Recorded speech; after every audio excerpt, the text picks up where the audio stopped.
Salut à tous, le journal du foot de ce samedi 25 juin. Les infos et rumeurs du mercato, alors que des rumeurs évoquaient un potentiel départ de Cristiano Ronaldo à la suite d'un coup de pression à sa direction. Un transfert semble peu probable à en croire Sky Sports. L'international portugais devrait rester à Manchester United cet été et sera bien présent à la reprise de l'entraînement début juillet. Certaines rumeurs évoquaient en cette fin de semaine un intérêt du Bayern Munich pour oublier Robert Lewandowski. De son côté, Arsenal a trouvé un accord verbal avec Manchester City pour le transfert de Gabriel Jesus. Le Brésilien pourrait rejoindre les Gunners contre un chèque de 52 millions d'euros à un an de la fin de son contrat avec City. Cette somme correspond justement au montant que devrait débourser le champion d'Angleterre pour s'offrir les services de Calvin Phillips. L'attaquant de Leeds s'apprête à s'offrir un nouveau défi XXL après avoir toujours évolué chez les Peacocks. Le transfert pourrait être officialisé rapidement. Autre dossier en très bonne voie selon les médias britanniques, Sven Botman s'apprête à découvrir la Première Ligue la saison prochaine. L'international néerlandais, un temps approché par l'AC Milan, serait tout proche de Newcastle. Le LOSC va récupérer un joli chèque de 40 millions d'euros avec bonus. Enfin, le Feyenoord Rotterdam et l'Olympique lyonnais ont trouvé un accord à hauteur de 15 millions d'euros pour Tyrell Malacia, courtisé par plusieurs clubs anglais dont Manchester United. Le latéral néerlandais souhaiterait plutôt rejoindre la Ligue 1 pour travailler avec son compatriote Peter Bosz. L'affaire est bien engagée, il ne reste que quelques détails à régler. Les infos en bref, les confidences de Florian Thauvin, l'ancien Marseillais, aujourd'hui au Mexique, est revenu notamment sur son départ de l'OM sur RMC.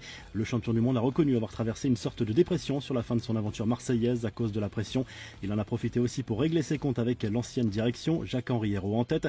Thauvin désigne l'ex-président de l'OM comme le responsable de son départ libre l'an dernier, même s'il n'était plus en poste à ce moment-là. Le malaise remonte au moment de la grave blessure du joueur en 2019-2020. L'attaquant des Tigresses estime qu'il n'a pas été assez soutenu par le club dans cette épreuve difficile. Il y a aussi cette polémique. Le milieu offensif a été amené à s'exprimer sur le contexte marseillais alors qu'il pensait que les micros étaient coupés. C'est vrai que quand j'ai eu la proposition de prolongation de l'OM, ils ont fait un effort de dingue, mais je me suis dit, mon fils il a 2 ans, ce n'est pas possible qu'il aille à l'école à Marseille comme ça. Et moi et ma femme, on n'en pouvait plus, à lâcher Thauvin. Avant de réagir sur les réseaux sociaux, il s'est dit déçu et dégoûté devant la diffusion de cette conversation privée. La réponse de Kylian Mbappé à Nasser El Khelaifi, qui avait annoncé la fin du bling-bling au sein du club parisien, tout en citant le buteur français comme l'exemple à suivre en termes de comportement sur et en dehors des terrains. La star du PSG a réagi à cette déclaration lors d'un entretien accordé à BFM TV. Bien sûr que ça me touche beaucoup, surtout quand ça vient de mon président. Je ne sais pas si je suis le contre-exemple du bling-bling, parce que quand tu as ta tête sur Times Square, tu es un peu bling-bling, mais j'ai toujours fait du football ma priorité. Pour moi, l'un ne peut pas aller sans l'autre. Après, je comprends le message du club, c'est aussi le message que l'on m'a passé, a expliqué l'attaquant tricolore. Le parcours parfait continue pour les mini-bleus, déjà qualifiés pour les demi-finales de l'Euro U19. Ils ont largement dominé l'Italie 4-1. Pour s'assurer la première place du groupe A, les Français affronteront le deuxième de la poule B en demi-finale. A priori, ce ne sera pas l'Angleterre qui devrait terminer première. Enfin, la nouvelle coupe de cheveux d'Antoine Griezmann qui profite de ses vacances. L'international français a publié des photos de lui avec à l'arrière de son crâne les couleurs de l'arc-en-ciel et une teinture grisonnante pour le reste, avec quelques touches de violet. Ce n'est pas une simple coupe de cheveux délirante, il s'agit surtout d'un message de soutien à la communauté LGBTQ+. La revue de presse en Espagne, Le Mundo Deportivo se penche à nouveau sur le mercato du FC Barcelone et le 11 idéal souhaité par Xavi pour la saison prochaine.